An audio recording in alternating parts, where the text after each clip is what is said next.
One of the most commonly asked questions I get actually is, Azura, how many dragons do you work with?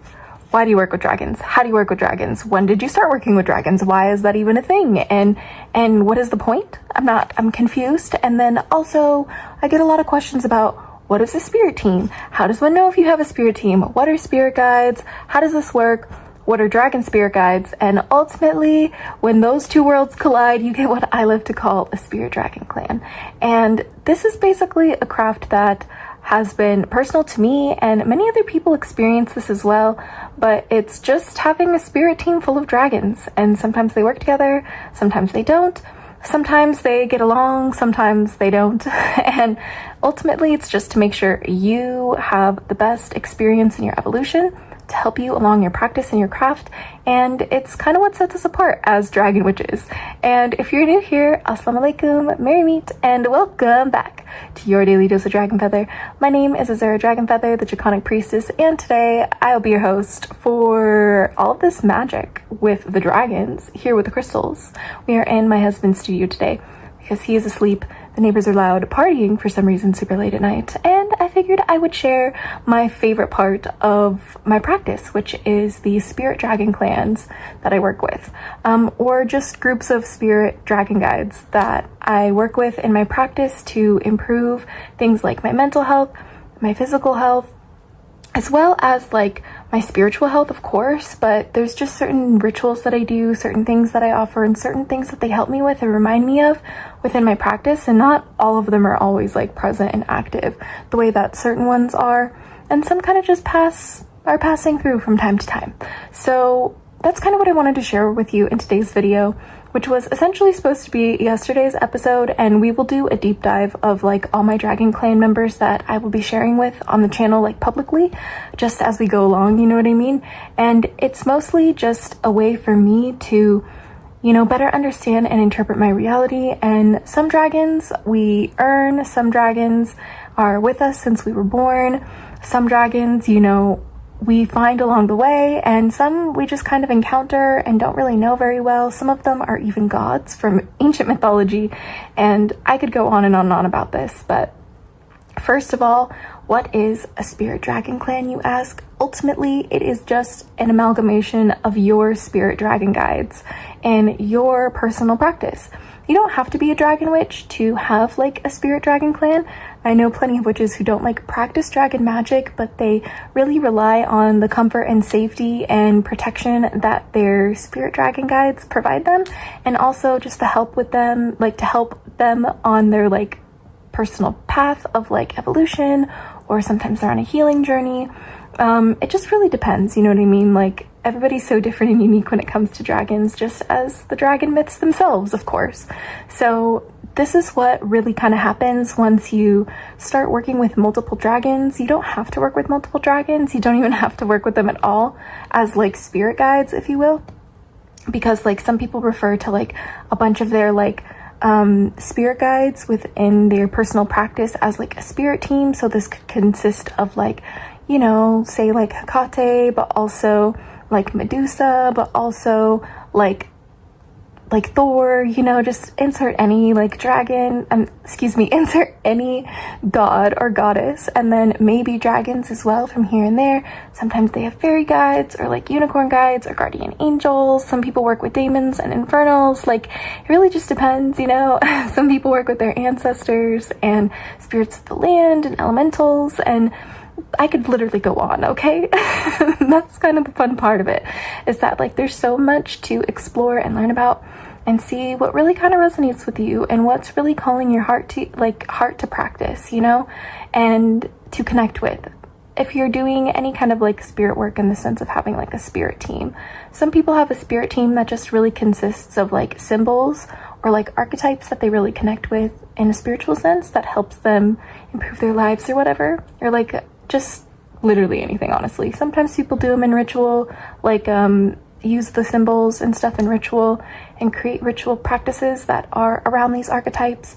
But each spirit team for each practitioner is so unique to their like own individual like craft that the best thing to do is to ask the practitioner themselves what they practice and what they believe in. So for me, I mostly work with dragons, and even like deities that aren't dragons, like show themselves as dragons. I know that might really confuse a lot of people, but it's just because the way that I interact with, I guess, the spirit world, if you will, is through what I like to call dragon sight. I just see everything as dragons. It's a double-edged sword, right? It makes it really easy to see dragons everywhere and a little difficult to connect with things that aren't dragons. So I'll definitely do a video about that sooner than later, but it's just something that I personally have just always connected with dragons. I've always loved them. I like, you know, we're autistic, okay? So we have this like need to collect the dragons, okay? And as a kid, I would play by collecting dragons and like lining them up and stuff, and like putting out all my Yu-Gi-Oh cards that were dragons like in a row and like all the dragon stuff. But I digress, my darlings. A story for another time. But this is kind of how like my connection started with dragons. You know, I've always kind of had dragons around. Like I said, I was left alone a lot as a child, so I like entertained myself with like, you know, playing with dragons at the pool, or like my imaginary friend was just Monte, who I was just interacting with when I was younger. And that's just kind of like, you know, the vibes of my story. But everybody's story is really unique, and some people like really find like dragons and like dragon myths and like the magic of dragons like very late in life, and there's nothing wrong with that. Like everybody has their own journey with the dragons, and that's the magical part of it. And that's what I really just kind of want to remind people about like spirit dragon clans, is because a practitioner, the dragons they work with really are unique to their needs and the way they see the world and the way that they connect with the spirit realm. And, you know, it's very unique to the individual, which is what I really wanted to kind of like impress upon people, is that like, yes, dragons are shapeshifters, but ultimately the forms that they present themselves to us in are for us to better understand them, and for us to kind of understand like in a symbolic way what they represent and what they bring to our lives, and the challenges that they help us overcome, and the powers they help us develop, and things like that. So that's kind of what it means to kind of like start to get a spirit dragon clan. But sometimes they really kind of work together, and sometimes you have multiple that work in teams, like when you get further like practiced with like more dragon guardians. I've been practicing like with dragons for 20 plus years, so I've just been kind of having like a slow progression over my lifetime of like how these dragon teams kind of work, and how sometimes like some of my dragon guardians will like disappear for like, yeah, like a decade or so, and then they'll come back. And then some dragons are always with me, and then some dragons only show themselves once, and some dragons I'll never meet, is what I'm told by my other guardians. There's like, yes, some dragons are around you that will never show themselves to you, and that is part of the process too. And so these I would still consider part of like members in my spirit dragon clan. Even dragons that are unknown to me, I just have been informed about them through my other dragon spirit like guides, if you will. So everybody has their own unique individual practice and experience with it, and there's no like set rules, if you will, how like your spirit dragon clans have to work. Like my only advice to you guys is to do your best to research like actual mythology of dragons and how they present themselves, and also like study elemental things and color correspondences, and you know, study different elementals and nature spirits, and you know, all of these like myths and legends and lore that's like really necessary to truly grasp like where dragons and what dragons kind of represent for the human like experience, if you will, like the human subconscious mind throughout history too. And it's important to take it slow. Like you don't have to have like this huge like dragon spirit clan like overnight, like, or spirit dragon clan overnight. Like you don't have to have that overnight.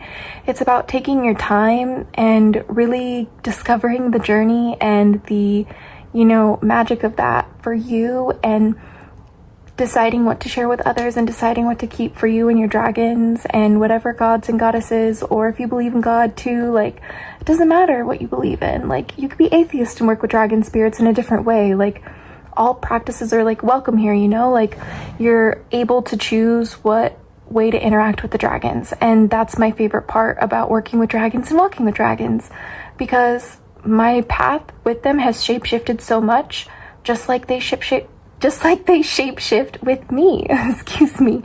And now the way that my dragons work with me, especially when I work with so many, I work with so many dragons, like hundreds, we're pushing thousands, but like I said, like I just like keep record of the ones that show themselves and the experiences that I have, and some of them like don't really come around that often, you know, like not every dragon is my primary dragon guardian like Monte or Rosie or Pickle Chips, right? Like that's not how this works. But or like they're not like dragon deities either, like Tiamat or Apep or Leviathan, for example. No. You know, not all of the dragons that I work with have that much significance in the practice. They just like pass through sometimes, etc. But I digress on that part of it. What I'm trying to say is that over time, like my experience with different dragon spirits and different like dragon imagery and dragon, like symbolism throughout different cultures has just really influenced the way that I view the world and the way that I experience and discover things about the world. It's kind of like I learn about different cultures around the world through the dragons. They're almost like portals for me to learn about different people in different places, and it's like one of my most favorite, most treasured experiences in this lifetime that I like to share with you all here on the channel. And in doing those explorations ever since I was a little girl, I've met so many dragons along the way, and some have come with me and some have come to stay, but some have just been passing through and are now gone far, far away. So it's all just a part of the journey and the process, and like I said, everybody will have a different experience with like a spirit dragon clan. Sometimes they end up just encountering an entire like clan of dragons. I've met a few people like that, but like your story is your story, and you're not going to understand what your journey is with the dragons unless you choose to believe and you dare to dance with dragons too. So this is just kind of an introduction to what spirit dragon clans are, and I was going to be sharing, you know, later in this series more about like the different dragons that I work with and mention on the channel, because I get a lot of questions about them, and not every dragon that I work with like I publicly talk about, but the ones that I do, like I will definitely reference them and reference why I work with them and how they help me improve, to kind of give you guys examples of what relationships with dragons can look like and how they can differ and how they can be similar, and how to kind of understand like if a dragon's like working well for you, because I've also had dragons that I work with that I no longer work with just because it just doesn't work anymore and I didn't like working with them. I've also had dragons like try to work with me that I didn't want to work with because of what they required me to do or what they like asked of me to do or how they influenced me, and like I cut them off. And that's like part of the journey too with like having a spirit dragon clan. And the clan part of it is the part that's like tight knit for you. That is one that the dragons that are like you work with that are dedicated to helping you evolve in different ways. It doesn't mean they're always there, you know, it doesn't mean they're there every day, right? Sometimes they can just come for certain reasons or certain purposes, right? Like I have dragons who only come in certain scenarios, and it's like to help me calm down, for example, or like when I have panic attacks like really bad, like it helps to like have certain dragons around, you know what I mean? I digress in that part of it though. But this is just how dragons might interact, you know, with you to help you evolve, and like how some might be around all the time and how some might not be, you know what I mean? And then sometimes they interact with each other and work to give you dragon trials, but we will definitely do more episodes on dragon trials. But for the sake of this video as well, it's just basically challenges that are observed by the dragons and judged by the dragons and are really kind of unique to each practitioner, if I'm being so honest with you. But some of us kind of experience like similar like phenomenon when it comes to like a dragon trial, so we will definitely do deep dive into that, of the similarities, the differences, the purposes, and kind of how that works for us. But my dragons work with me through a system of dragon trials to help me evolve and just get better, and that's why I have a spirit dragon clan that I've just kind of grown up with and grown into, if you will. But thank you so much for spending to choose some of your day with me today. If you missed yesterday's episode, I shared how I believe that dragons are a gift from God, and I can't wait to share tomorrow's episode with you. I know it will be magical, but I'm not sure what it's going to be quite yet, because we're just kind of doing off-the-cuff episodes right now because the neighbors are very loud and my husband is sleeping, so we are having a studio sesh, if you will, just hanging out and chatting about the dragons and about spirituality. and about God and about magic, as we always do. So definitely click the first link in the description down below if you would like to join the Hatchling Clan Discord server. We would love to have you. It's free, and we love dragons, and we love talking about our spirit dragon clans. And if you have any questions, please leave them in the comments down below. And let me know about your spirit dragon clan and your experience with like having like a spirit team made of dragons. And also hang out in the Hatchling clan with us if you'd like to share and learn more about different types of dragon spirits and how different people work with them, and share your experience with them too. So I can't wait to see you very soon. But until next time, stay geeky, cheeky, and freaky, little hatchlings. Good office. Blessed be. Amen. Please follow me so I don't get lost. We'll see you back.